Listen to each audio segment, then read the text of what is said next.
Buenas noches, mi amigos.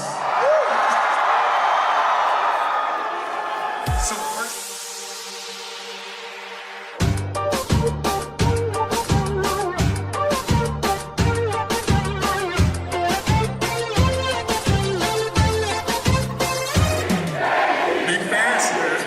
How was working with Daisy? I'm a big fan of Daisy's too. She's incredible. And all the things that make Ray strong and special, they're all in Daisy. She's a pretty amazing person. The combination between Daisy and Mark, how was it?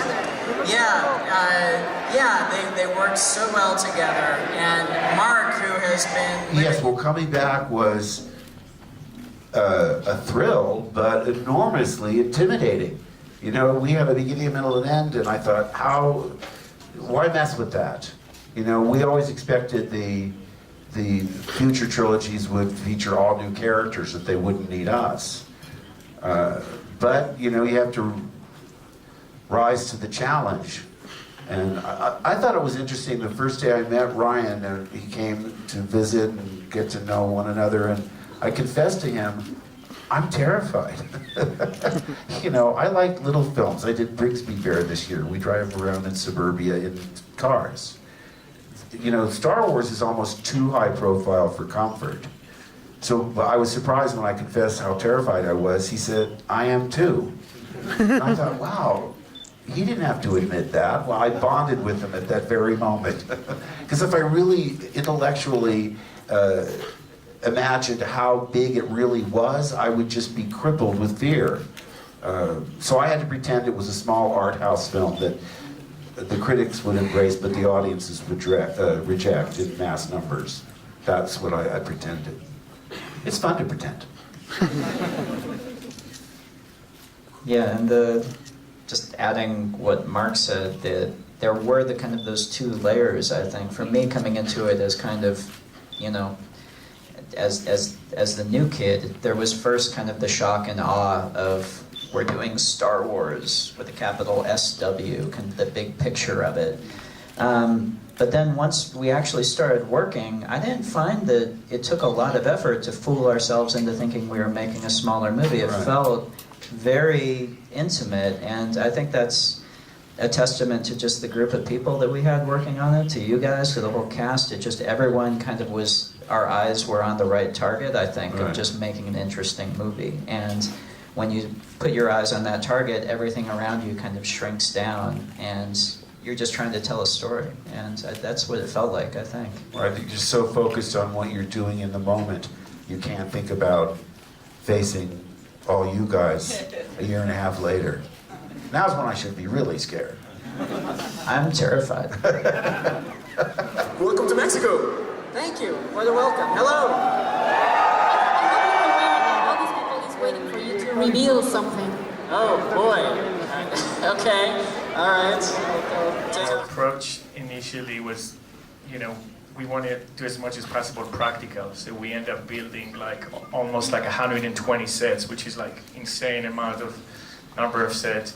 And then we always, of course, have to complement it with visual effects, and we have the great team at ILM that was headed by visual effects named Ben Morris, who worked with Rian, and you know, I cannot really tell you what a fantastic job they've done. And we also had Neil Scanlon was a creature effects guy. So we, you know, hopefully pushed the envelope a little bit and doing a lot of things practically, but also with the help of the visual effects. Hi, how are you? Welcome to Mexico. Hello, everyone. A lot of fans here. They're all, look at that, they're over there on top. They're cheering for you. They're waiting for you a lot. There's a lot of people. Thank you so much for coming out tonight. Just so you know, they've been cheering even since you get here for you. So, thanks. So, Daisy, I know you did. By Michael, JJ, and Larry, 3 men, and Ray continues to be created by men. Obviously, there are women in that team. Kathy is incredible and runs Lucasfilm. But I think what's brilliant is the combination of the two, because we can't do one thing without the other. We can't have it that just women are feeling progress and men aren't, or vice versa. So to be playing an incredibly empowered woman in a wonderful film, surrounded by incredibly empowered characters. Everyone is, and there's diversity and there's equality in this film in particular. I think it's, for me, like, and I didn't even really think about it until yesterday. I suddenly thought, oh, that was by incredibly empowered men who could see what needed to be done and have done it, I think, brilliantly. So I feel very, very lucky to be in the hands I've been in with Rian and with JJ and with Kathy, with everyone at Disney and Lucasfilm. And I think obviously it's happening in cinema, everyone can see it's happening, that there's more representation across the board. And I feel really lucky that I get to be one of those people that is gets to play those empowered roles. Beautiful. Beautiful country, beautiful people, wonderful food. And because the job of the middle chapter is to kind of challenge the characters, this movie is going to go to some darker places. It's going to be a little bit more, you know, it's going to have a little bit more of that opera in it, I think. But it was very important to me, first and foremost, that it felt like a Star Wars movie. And to me, growing up as a kid, Star Wars movies mean fun, and they mean they're an adventure, and they always, you can have the operatic moments, but they always have one foot in Flash Gordon, and that's essential. And so I very much wanted to continue on the tone that I think JJ and Michael Arndt and Larry Kasdan created so brilliantly in The Force Awakens, that humor and that fun and that sense of adventure. So there is darkness in the film. I hope that audiences will be pleasantly surprised by how fun and how funny it is. That's my hope.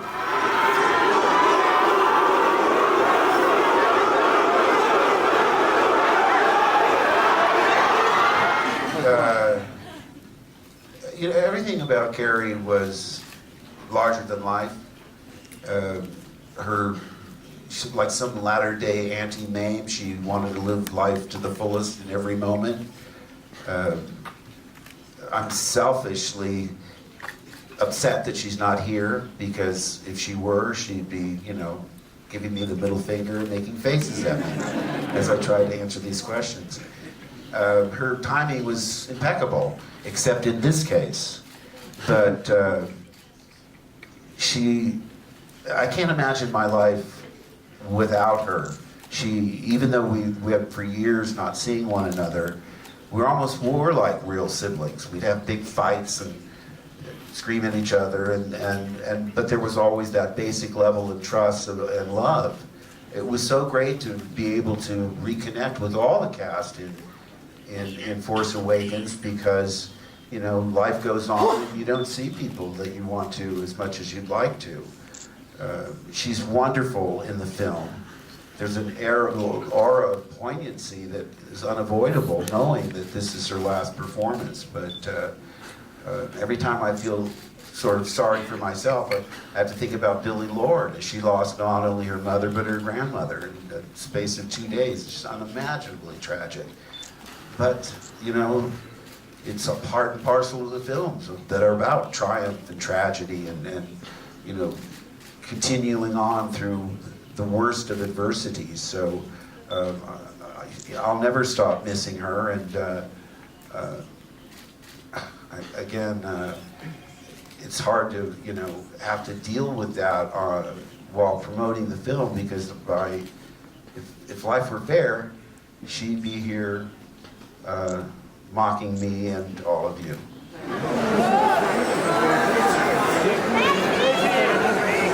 Veo calma ya aquí, eso me está preocupando. No, calma no. I did feel personal pressure actually going into The Last Jedi, because The Force Awakens had just come out like a month before. And so I was sort of dealing with, firstly, I'd never been in a film before, so a film I was in came out, and then it's a Star Wars film that had come out. And then, people are like, hey. I'm like, hey, what did I do? And they're like, oh no, you're in that film. I'm like, oh yeah. And it's like, it's a lot to take in.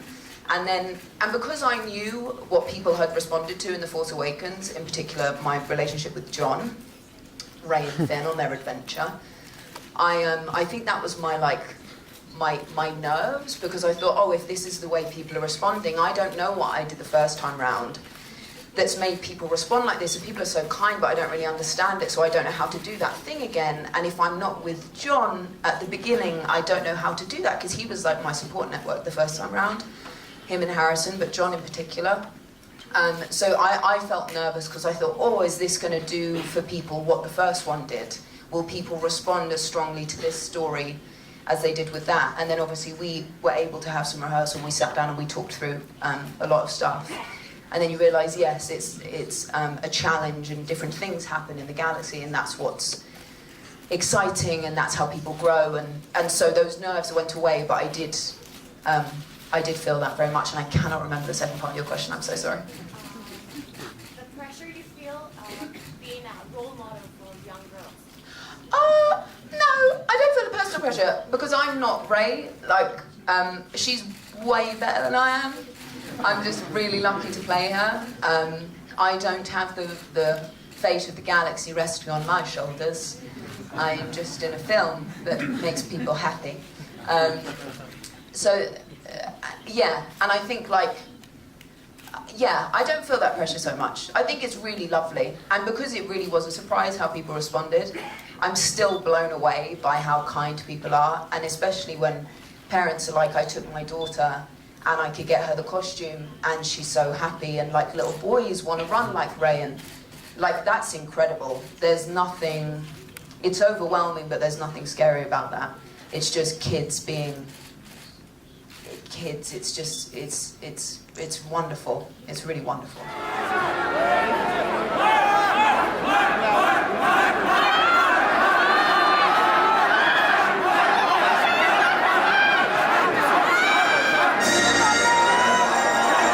Good rather than for self-aggrandizement. You know that there's safety in numbers, that you help the people that are less fortunate than you. Those are all tenets of the film. And by the way, when I was a kid, my father was in the Navy, so we lived in San Diego, and I went to Tijuana several times, and that's where I got my first Cantinflas marionette, so I'm a big fan of his. No, listen, how can you live in Los Angeles and not love the Latin culture? We're the minority there. And when you think about where I lived in California, San Diego, Los Angeles, San Jose, San Francisco, are you picking up a trend here? So, you know, it's great. It feels like, I mean, the people are so warm here, they make you feel like part of the family.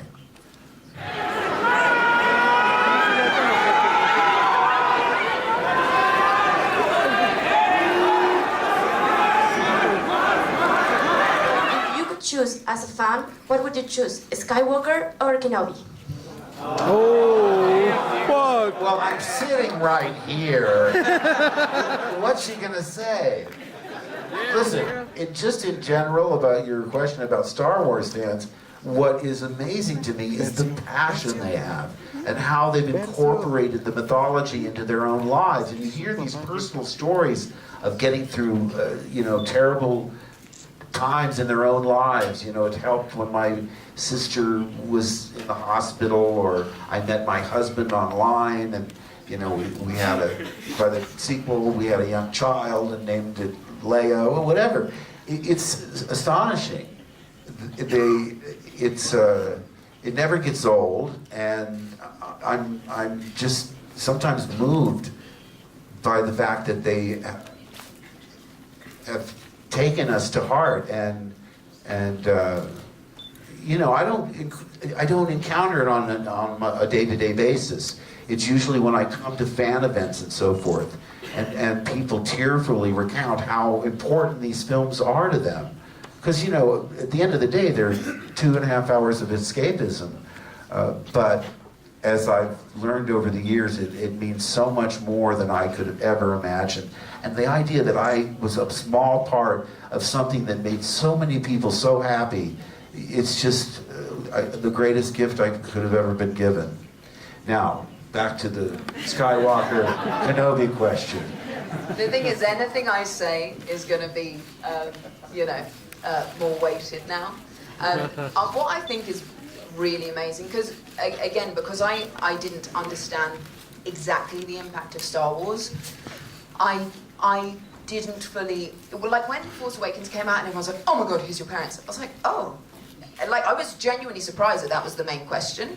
Because for me, like getting into something eyes wide shut sort of thing, what I found so amazing in The Force Awakens is Rey meets Finn and they've never met before. He's a defected stormtrooper. She's a scavenger, and then we're like brother and sister, and it's an amazing connection. And in that moment, like Rey finds a piece of family. And before that, she's met BB-8, and she finds a piece of family. And then she meets Han Solo, she finds a piece of family. When she's finally with the Resistance, it's like, this is sort of where I belong. And then off she has to go on another adventure. But essentially, Rey is seeking belonging. And so, obviously, a lot of Star Wars is looking back and wondering where she came from. But I think the wonderful thing, especially about this film, is it's all about progress and the relationships people are making now. And obviously things are influenced by what you had before. But I just think it's beautiful, the relationships that are formed with people that aren't even necessarily, that wouldn't be classed as family. But family is who you choose, I think. You can choose to love people and bring them into your home and make a life with a group of people that have no blood relation to you. So whatever I say now is going to be taken. So in this film, Rey turns up and essentially has a quest from someone else for Luke.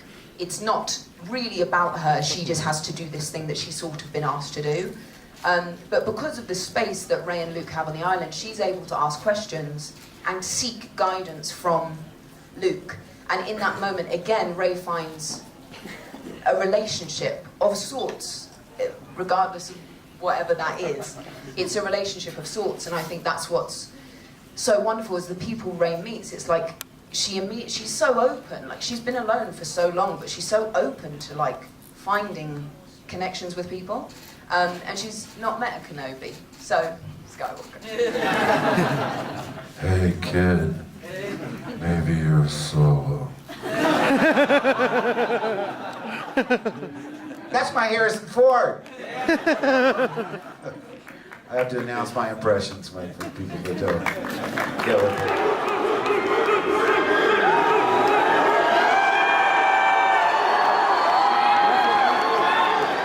So for us, clearly, Latin America is a huge market, and clearly it's great for us to be here and see so much of the support and the love that there is for the franchise and for the characters. So we hope the movie does well, that people respond to the movie, and tell everybody to go see the movie, and hopefully it continue to grow the franchise for the many years to come. And politically, I mean, I think to me what the reason that you always see analogies from Star Wars used in pop culture and in politics and in current events, and the reason you've seen that for the past 40 years, no matter what the landscape is or what's happening, is because Star Wars, I think, is much more powerful than any direct political analogy ever could be. I think if you make a direct political analogy, it can immediately be diffused by recognizing the elements of it, disagreeing with them, and saying, blah, you're coming from here or there. I think the power of Star Wars is it's much deeper than that, and it's about the things underneath all that that really matter. And that ultimately inform the stuff that's happening in our day-to-day lives. That's why it's so applicable to it. So, and I think that's the case with the original films, and I hope that's the case with what we're doing now.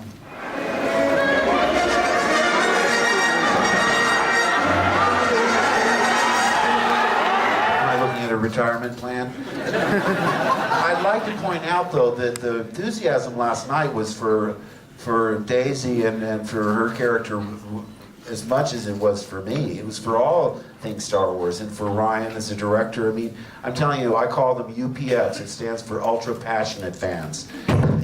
These are the fans that know more about the details of the movies than I do, because they read all the ancillary material, they read the novels, they play the games, they read the comic books, and it's amazing to me. My son, who was born when we did Empire Strikes Back, so he has 2 passports, he has an English passport, he's my go-to guy when I have to call him and I say, Nathan, somebody asked me about Kazizik. What's Kazizik? He goes, Dad, that's the Wookiee planet. I thought, oh, you know, another George Lucas word desperately in need of more vowels, because it's KY, ZZ, KX, you know, unpronounceable names. But you never get used to it, you know. It never really went away, because I thought, you know, after the finish of the first trilogy, there's always something new, something coming, a new James Bond, a new Superman or whatever, and eventually we'd just be a fond memory. But it never really went away. And the real passionate fans are so supportive, even when you're, you know, doing an off-Broadway show in a theater that only has 900 seats. They're there for you through thick and thin, which has been really important to me. It's really, if it weren't for them, I wouldn't be sitting here now.